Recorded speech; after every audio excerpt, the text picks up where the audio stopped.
Hey everyone, we're going to continue our talking about paper folding and some tips around paper folding to investigate fractions. Yeah, and so our number one tip again, just to remind everyone, is everyone can learn fractions through paper. So no more expensive manipulatives, just paper. Yep. And we're just going to go through in our series a whole bunch of different ways. And now we're talking about paper folding. We folded halves.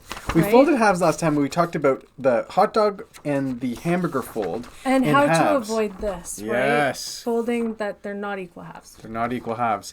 Now, as soon as you get comfortable with folding halves, your kids are comfortable folding halves, we should probably move to thirds. Yeah, thirds or quarters, but because thirds is more challenging. It's really actually challenging when you first start folding thirds. So yeah, so often like kids will try to do this. So there's one.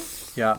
And then they try to do this, and so that's third. Not quite, right? There's one, two, three pieces. There's three pieces. But it's like this. They're not equal. They're not equal. They're not equal. So what's your tip, Tina, for folding into thirds? Yeah, so this I've is seen really you do this. cool. So what you do is you almost fold this over.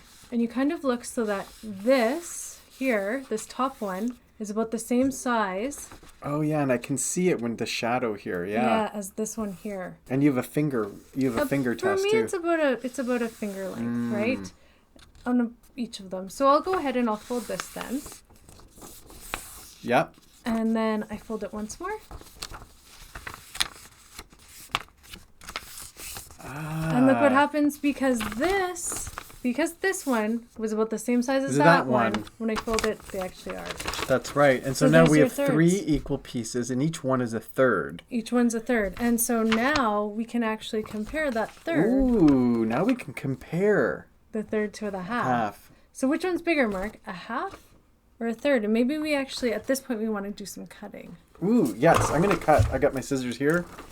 I'm going to cut because I might be able to see it easier. So I'm going to cut the half. There we go. I'll hold that up. And then I'm going to cut 1/3.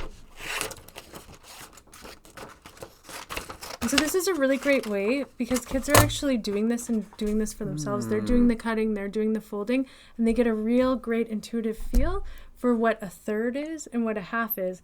And they're going to tell you, of course, a third is way less than a half. Look at this. Right. Even when you put it on top, there's still stuff left over here. That's right. So that's our next big tip with folding doing fractions through paper. So our first one was, the equal sharing. So we want to keep that. And then this one was just a really nice quick tip about folding thirds. Yeah. Next, we're going to talk about, shall we tell them what we're going to talk about next time? We're going to talk about folding fifths. Ooh. So make sure you like, subscribe, follow us on YouTube because we're going to talk about how you can actually fold fifths. Oh, that's fun. Okay. So think about it. It's going to be a nice, easy trick, just like the thirds. Okay. See you guys.